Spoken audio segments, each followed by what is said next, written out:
d'Israël, c'est-à-dire la Nouvelle Jérusalem, hein, eh bien, il dit, en ces jours-là, dit le Seigneur, je mettrai mes lois dans leur esprit.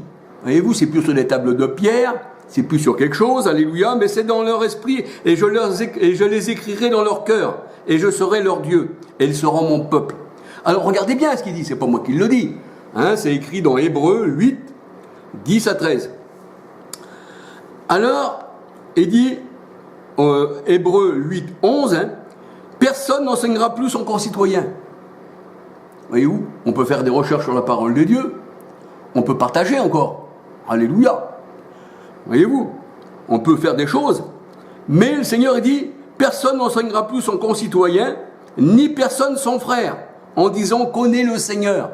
Ben oui, s'il vit en nous, et il vit en nous, par l'Esprit, personne ne peut te dire connais le Seigneur, donc il est en toi mais tu ne le connais pas. Mais s'il est en toi et que tu ne le connais pas, tu es vraiment ignorant du Dieu vivant qui est en toi. Alors le Seigneur a dit, personne ne dira en disant connais le Seigneur, car tous me connaîtront du plus petit jusqu'au plus grand d'entre eux, parce que je pardonnerai leur iniquité, c'est déjà fait, alléluia, et je me souviendrai plus de leurs péchés. Et la parole de Dieu, elle dit, au verset 13, hein, Hébreux 8, 13, en disant une alliance nouvelle, il a déclaré ancienne la première. Voyez-vous, l'Ancien Testament a été balayé. Et l'Ancien Testament, c'était la loi de Moïse, c'était les sacrifices, c'était on va dire les sabbats, tout ça. Et alors le Seigneur, il dit, eh bien maintenant qu'on ne vous juge plus sur un sabbat, parce que les Juifs faisaient ça, sur une nouvelle lune, parce qu'au jour de la lune, eh bien il fallait glorifier le Seigneur, il y avait des choses qui se faisaient comme ça. Eh bien le Seigneur, il dit maintenant, ça ne se fera plus comme ça. Tout ça, c'est fini, tout ça maintenant, c'est une grande liberté en Christ. Mais le Seigneur, il dit, il y en a qui veulent vous remettre sur le joug de l'esclavage. Ne goûte pas, ne touche pas, ne fais pas. Voyez-vous? Et ça, c'est écrit où? Eh bien, c'est écrit, on va regarder dans Colossiens, oui, je crois que c'est dans Colossiens, alléluia, hein, Colossiens 2, 14, je crois, hein. Colossiens 2, 14, voilà. Puisque le Seigneur, il a cloué tout ce qui nous condamnait, hein, à la croix, eh bien, il dit, Colossiens 2, 16, que personne donc ne vous juge au sujet du manger et du boire, ou au sujet d'une fête, d'une nouvelle lune ou des sabbats. Il dit ça, c'était l'ombre des choses à venir, mais en réalité, le corps est en Christ. Ça veut dire maintenant c'est en Christ, hein, c'était l'ombre des réalités qui devaient venir, les vraies réalités. Hein. Alors il dit que personne, sous une apparence d'humilité ou par un culte des anges, ne vous ravise à son gré le prix de la course, tandis qu'il s'abandonne à des visions, il est enflé d'un fin orgueil par ses pensées charnelles. Ben oui, ça c'est la pensée charnelle, c'est ça Satan. Comme le Seigneur Jésus-Christ, il disait à Pierre, regarde-moi Satan. Hein, Pierre, il n'avait pas rentré en Jésus-Christ, hein, il n'avait pas possédé le Seigneur Jésus, c'était un disciple du Seigneur. Mais le Seigneur Jésus disait à Pierre, regarde-moi Satan, parce que Pierre, tes pensées là, ne sont pas mes pensées, mais c'est les pensées des hommes. Voyez-vous, c'est pensée charnelle, c'est la pensée de l'homme qui fait de l'homme un Satan, simplement un adversaire de Christ, alléluia. Alors, la parole de Dieu, elle dit là, dans Colossiens 2, 18, ouais, eh bien, il est enflé d'un orgueil par ses pensées charnelles, sans s'attacher au chef dont tout le corps, assisté et solidement assemblé par des jointures et des liens, tire l'accroissement que Dieu donne. Alors il dit, si vous êtes mort avec Christ, au principe élémentaire du monde, c'est-à-dire à toutes choses qui se passent dans le monde, les adultères, les beuveries, les flatteries, les idolâtries, les trois dieux, les plongeons dans l'eau, tout ce qui n'est pas du Seigneur, rattaché à des doctrines, eh bien le Seigneur dit vous êtes morts pour ça. Avant vous étiez comme ça, donc vous étiez idolâtres. Il y a même qui est homosexuel qui est le Seigneur, mais vous avez été lavés, mais vous avez été blanchis dans le sang du Christ, alléluia. Alors là le Seigneur dit si vous êtes morts avec Christ, au principe élémentaire du monde, pourquoi comme si vous viviez encore dans le monde? Et pourquoi vous impose-t-on ces préceptes? Ne prends pas, ne goûte pas, ne touche pas. Préceptes qui tous pernicieux par l'abus, et qui sont fondés sur les ordonnances et les doctrines des hommes. Et vous, si Christ il nous a appelés, la parole de Dieu, elle dit, c'est pour la liberté. Ne vous remettez pas sous l'esprit de servitude. Ah non, un peu comme Agar, eh bien, elle a l'esprit de servitude, elle est esclave avec ses enfants. Eh bien, le Seigneur dit, ne mettez-vous pas, eh bien, comme cela. Alors, le Seigneur a dit, ils ont en effet une apparence de sagesse, et ce qu'ils indiquent un culte volontaire de l'humilité et le mépris du corps. Mais cela est sans valeur réelle et ne sert qu'à satisfaire la chair. Voyez-vous, tout ça, tous ces réunions, tous ces machins catholiques, de protestants, de plongeons, d'idoles, de flatteries, de manteaux, d'apparats, de couronnes, tout ça, c'est simplement pour que l'œil voit tout ça et que l'homme, lui, se satisfait de sa propre chair. Là, il peut se présenter. Cet homme-là, eh bien, c'est ce que dit le Seigneur, eh bien, il est monté au-dessus de tout ce qui est Dieu. Alléluia. Et il dit même, je monterai au-dessus de toutes les étoiles de Dieu. Voilà. Et c'est ce qu'on retrouve, eh bien, dans toutes les sectes. Les sectes, c'est les gourous. Je monterai au-dessus de tout.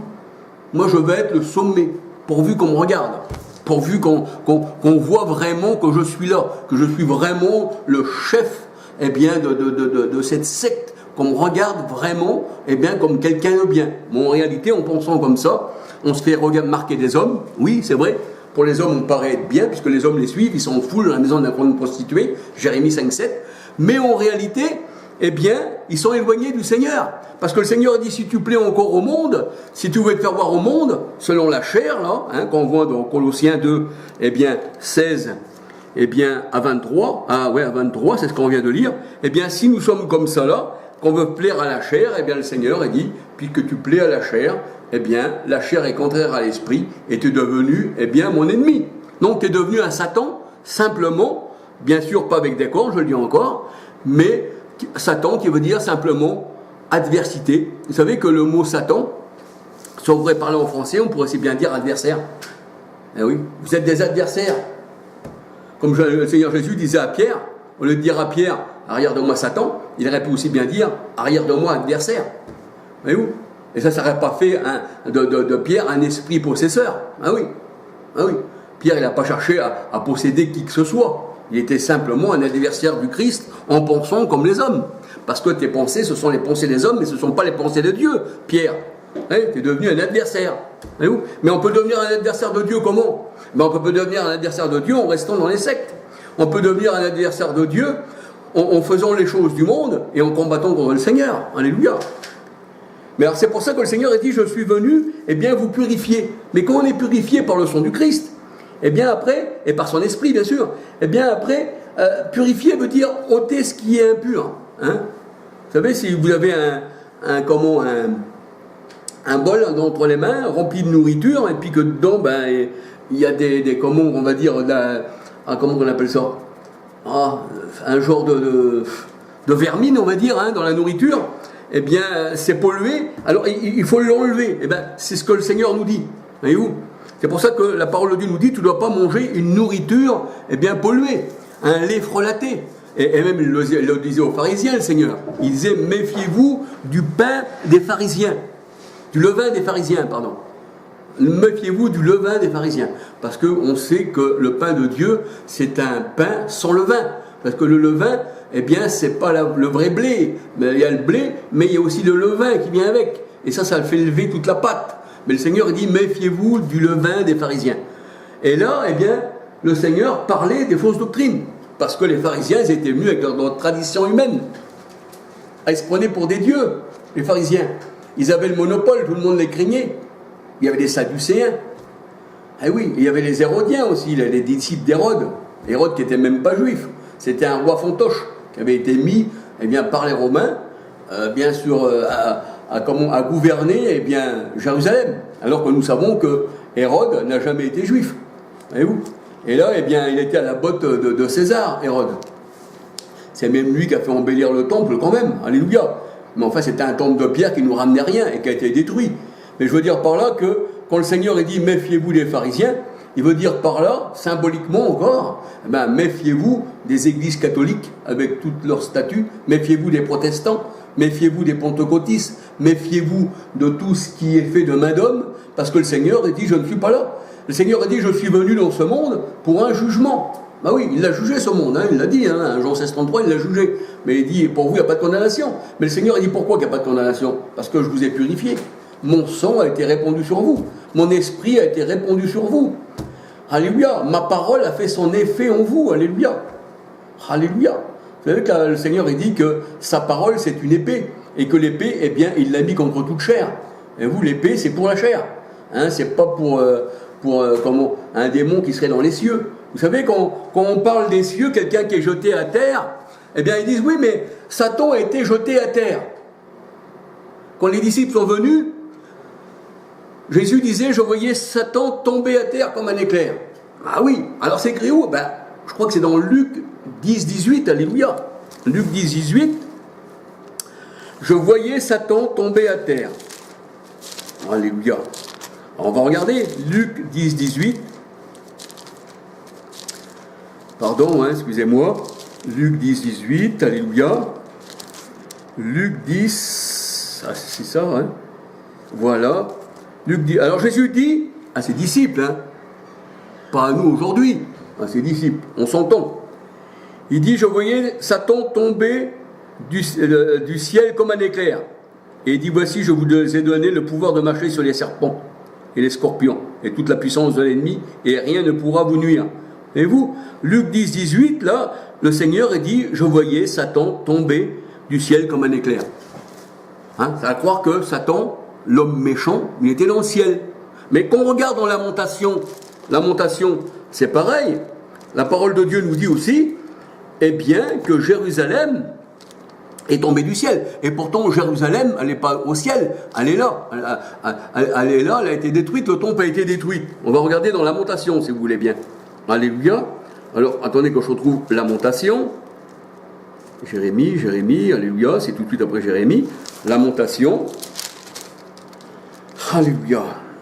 Alors, Lamentation 2, 1. Lamentation 2, 1 nous dit « Et quoi le Seigneur, dans sa colère, a couvert de nuages la fille de Sion. Il a précipité du ciel sur la terre la magnificence d'Israël. Il ne s'est pas souvenu de son marchepied. Il a précipité du ciel sur la terre la magnificence d'Israël. » Lamentation 2, 1. Et vous, Israël, là, sa gloire, tout ça, a été précipité sur la terre. Eh bien, Satan, la gloire de l'homme, c'est pareil. Le Seigneur, il dit, je voyais Satan tomber comme un éclair du ciel. Parce que ça veut dire quoi? Ça veut dire que le prince de Tyr, là, vous prenez pour quelqu'un qui va vous en douter, qui a été inventé par les catholiques, comme les démons, qu'ils ont pris à leur guise, qu'ils ont fait ce qu'ils ont voulu.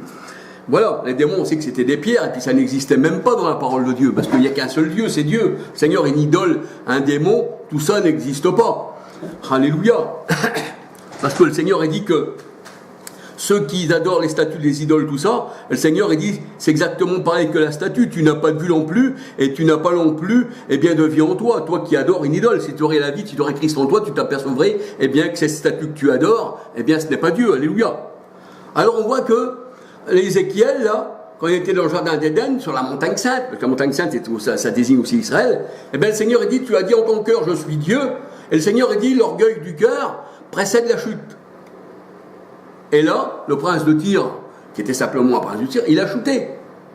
Et la parole de Dieu, elle dit que tous ceux qui sont contre le Seigneur chutent. Ça veut dire là, ils ne reçoivent plus la bénédiction de Dieu. Ils sont plus symboliquement spirituels élevés, mais ils ont chuté. Et ils ont tombé, comme le roi Saül qui est tombé sur le dos. Parce qu'il invoquait ceux qui pratiquaient le culte des morts et qui invoquaient les morts. Alors que même les morts, on ne peut pas les invoquer dans la parole de Dieu. Le Seigneur, il dit à un mort, plaidera-t-il en faveur d'un vivant? Non.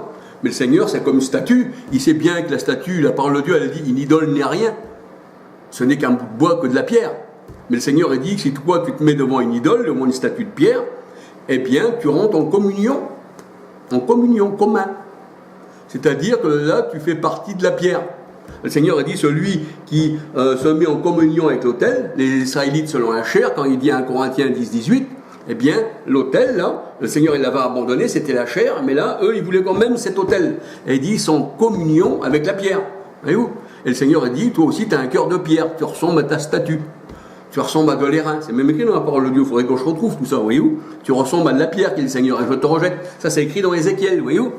Alors, tout ça, le Seigneur, lui, il ne veut pas, qu'on soit en communion, avec ces statues, avec ces hommes divinisés, parce que le Seigneur, il dit, la statue, là, c'est un démon, comme le dieu d'Akron, comme Belzébul, qui disait, pour se moquer du Seigneur, il disait au Seigneur, c'est par Belzébul, prince des démons, que tu chasses les démons, et nous savons que Belzébul, c'est le dieu des mouches, c'est le dieu d'Akron. Jésus n'avait pas en lui, une statue de pierre, le dieu d'Akron en lui. Mais les pharisiens, pour se moquer, ils disaient que c'était par ça que le Seigneur Jésus chassait les démons.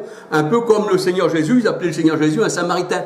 On sait bien que Jésus, il n'est pas samaritain. On sait qu'il est né bien à Bethléem, en Judée, et non pas en Galilée, comme il est dit dans vos cantiques. Vous savez, c'est vrai, il y a des années que vous chantez ça, mais ça me surprend. Comment se fait-il que vous chantez « Il est né en Galilée, c'est Jésus de Galilée ». Je me dis, mais Jésus n'est pas né en Galilée. La Galilée des païens, une grande lumière s'est levée sur toi. Jésus n'est pas né en Galilée. Jésus est né à Bethléem en Judée. Eh oui, c'est ce que je disais à Jean-Luc, mon beau-frère. Ah ben il soutenait, il ne voulait pas trop. Bon, maintenant je crois qu'il a compris, à force d'y dire, que Jésus était né à Bethléem, mais pas en Galilée, et que ça, même vos cantiques, c'était faux. Et où? Donc Jésus n'est pas né en Galilée, il est né à Bethléem en Judée.